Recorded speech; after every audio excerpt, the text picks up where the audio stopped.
Bom, eu vou-vos falar muito rapidamente. Em primeiro lugar, boa tarde e agradeço à organização dar-nos a oportunidade de estarmos aqui presentes.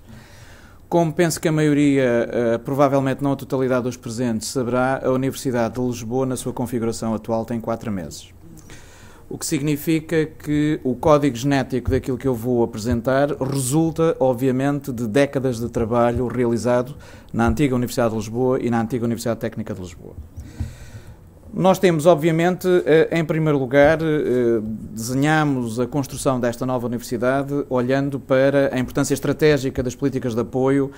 à inovação empresarial. E nós hoje não podemos olhar para aquilo que é o ambiente de apoio à inovação empresarial em Portugal sem deixar de olhar para as universidades e para o contexto em que as universidades atuam.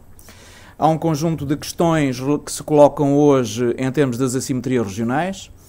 A região de Lisboa encontra-se numa posição particularmente importante neste momento pela massa crítica que gera, mas também pelas assimetrias que são,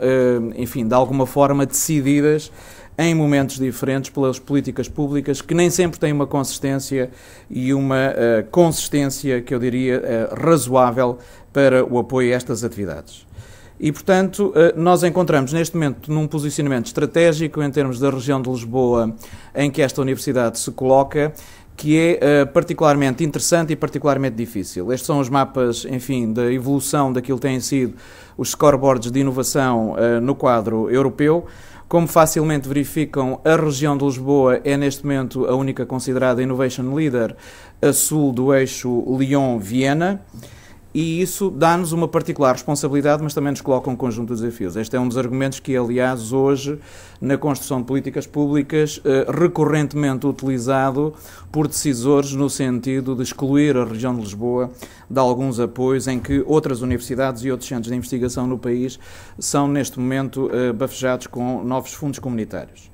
Nós olhamos para a realidade desta universidade e a realidade desta universidade é uma realidade da sua região também e do país e do contexto europeu em que se desenvolve.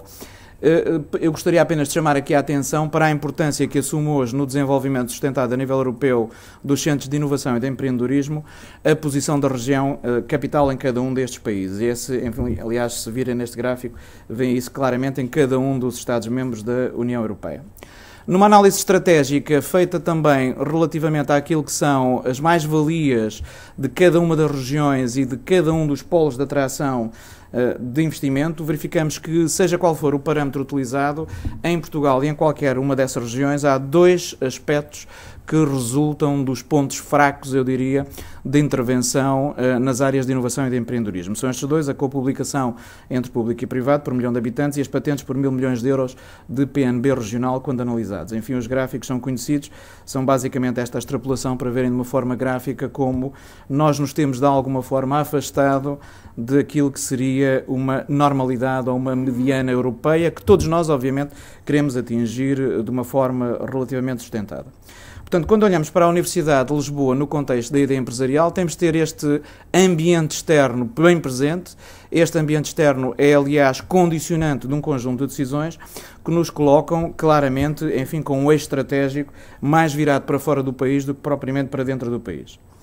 Em primeiro lugar, a caracterização da investigação e desenvolvimento na Universidade de Lisboa. Existem na Universidade de Lisboa 86 centros de investigação avaliados internacionalmente e financiados pela Fundação para a Ciência e Tecnologia, dos quais 10 são laboratórios associados, e eu reforçaria isto, 10 dos 26 laboratórios associados do país, o que dá uma massa crítica relativamente importante concentrada dentro de uma única universidade. Eu gosto de dizer isto de uma forma muito descomplexada e descontraída. Universidade de Lisboa, o Lisboa, é resultante da fusão de 2 grandes universidades e, portanto, a fusão de 2 grandes universidades só pode resultar numa universidade de dimensão crítica superior àquilo que nós estamos habituados a ver no nosso contexto nacional. Estes centros foram responsáveis num período, estes números não são nossos, são da Fundação para a Ciência e Tecnologia, foi responsável num período de 5 anos pela atração de forma competitiva de 32,81% do financiamento nacional de investigação e desenvolvimento, nomeadamente quase 34% do chamado financiamento estratégico da Fundação para a Ciência e Tecnologia, mas quando vemos isto numa competição internacional aberta, nomeadamente para a atração de financiamentos no âmbito, neste caso, do FP7 e desejamos que se mantenha no quadro do Horizon 2020, que começa esta semana, foi responsável pela atração de 38,24%, portanto quase 40%, do financiamento nacional de FP7, ou seja, atraído por grupos nacionais relativamente ao FP7. O valor ou o volume do investimento em investigação e desenvolvimento nas duas universidades adicionadas, na UTL e na antiga UEL, são os números que têm aí presentes, eles correspondem por uma questão de referenciação e de fontes a momentos diferentes, mas veem que é de facto um financiamento significativo, que aliás vamos ter depois a oportunidade de ver em mais detalhe. Os laboratórios associados, e foram aqui referidos alguns anteriormente na Universidade do Porto, existem outros na Universidade do Minho, enfim, e noutras universidades portuguesas, e é bom dizer isso, que nós hoje temos no tecido universitário português uma vantagem competitiva enorme para o tecido económico nacional. Alguns dos presentes talvez já não se recordem, mas em 1987-88 o país investia 0,3% do seu PIB em investigação e desenvolvimento. Há algum tempo que ultrapassámos 1,5%, e depois a forma como se olha para o detalhe desses números é também interessante, nomeadamente em termos da comparticipação do setor público e do setor privado.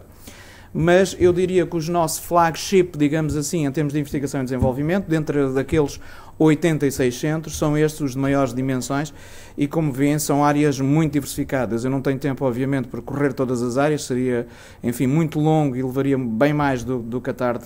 e do que o tempo que temos disponível, mas só para chamar a atenção, por exemplo, da ligação que hoje nós temos entre dois destes laboratórios associados, o LARCIS e o Instituto Dom Luís, o IDEAL, que são pioneiros, por exemplo, na robótica de exploração submarina de grande profundidade, algo que é absolutamente estratégico para o país, quando olhamos para a extensão da plataforma continental que está neste momento no quadro de decisão das Nações Unidas. E penso que, aliás, terá sido esse também o objetivo que levou a Universidade do Porto a dar um eixo muito concreto relativamente ao mar. Mas só para vos dar alguns eixos de reflexão futura.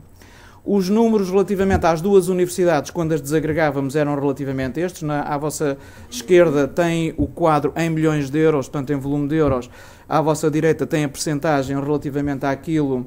que é o financiamento da investigação empresarial a vermelho e o financiamento da investigação por fontes públicas nacionais ou internacionais. Leia-se FP7, leiam-se programas Portugal MIT, Portugal Austin, Portugal Carnegie Mellon, Portugal Harvard, por exemplo, que estão a verde. A Universidade Técnica de Lisboa, com pequenas diferenças que, em alguns casos, podem ser mais ou menos significativas. E depois, quando agregamos as duas universidades e olhamos para este quadro, temos então este quadro de dimensão já apreciável relativamente à massa crítica, quer relativamente ao volume, e o volume do investimento em investigação tem sido, como vem, de uma forma relativamente sustentada até agora, cerca de 1/3 do orçamento total da universidade, e dentro deste volume de investimento em investigação e desenvolvimento, cerca de 1/5 deste valor provém de contratualização direta com empresas e, portanto, um valor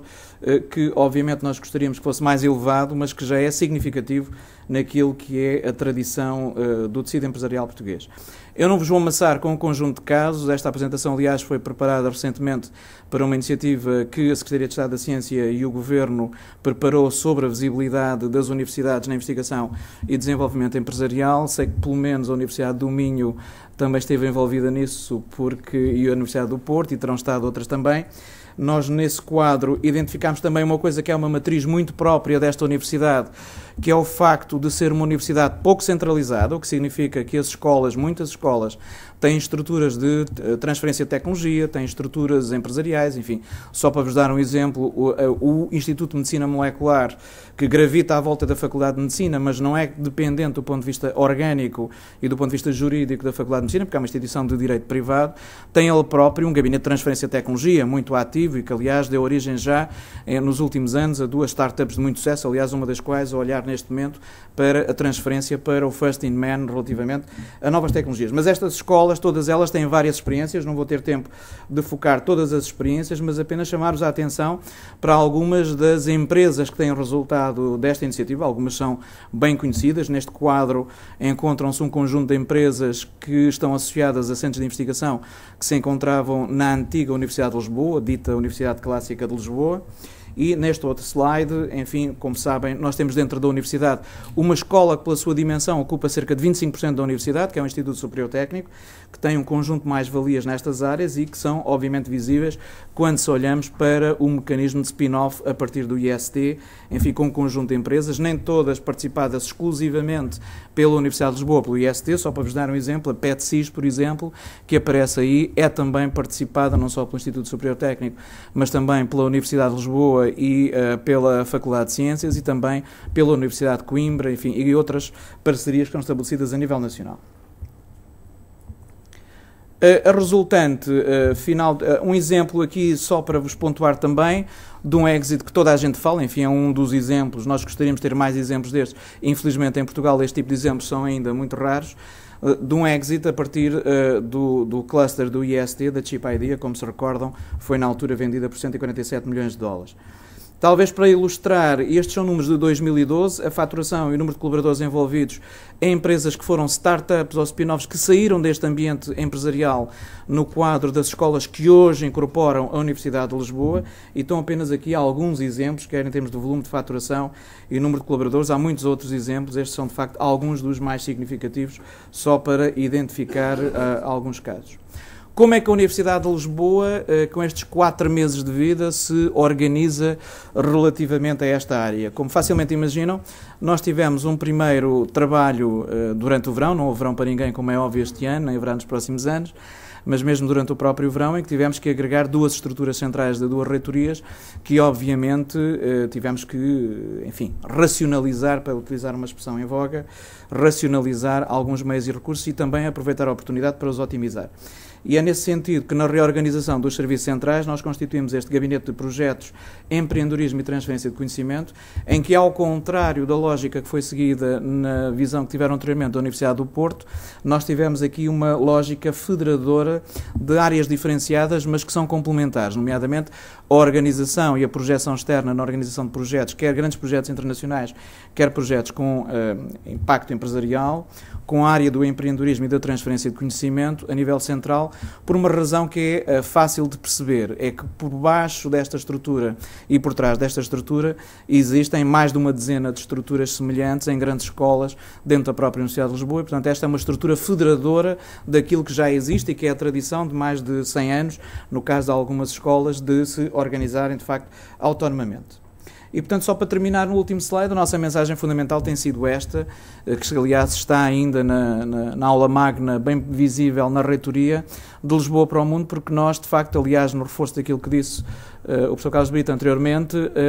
olhando para o mercado português e para a capacidade de desenvolvimento de tecnologias e de conhecimentos que o tecido universitário português tem e que a estrutura de investigação e desenvolvimento portuguesa tem hoje, seria muito redutor olhar para Portugal como um mercado de destino. Nós hoje temos, eu não quero citar umas áreas em desprimor de outras, mas temos claramente nas áreas das engenharias e na área da saúde, só para dar 2 exemplos, uma capacidade de projeção à escala global que provavelmente poucas áreas do tecido económico português têm neste momento. E, portanto, a forma como olhamos para os desafios de uma crise que estamos todos a viver, enfim, os números hoje são um pouco mais animadores, mas nós sabemos o que é que querem dizer taxas de crescimento de 0,1% ou de 0,2%, e não é isso, obviamente, que todos desejamos para os próximos anos, mas é óbvio que o grande desafio que se coloca neste momento é um pouco sairmos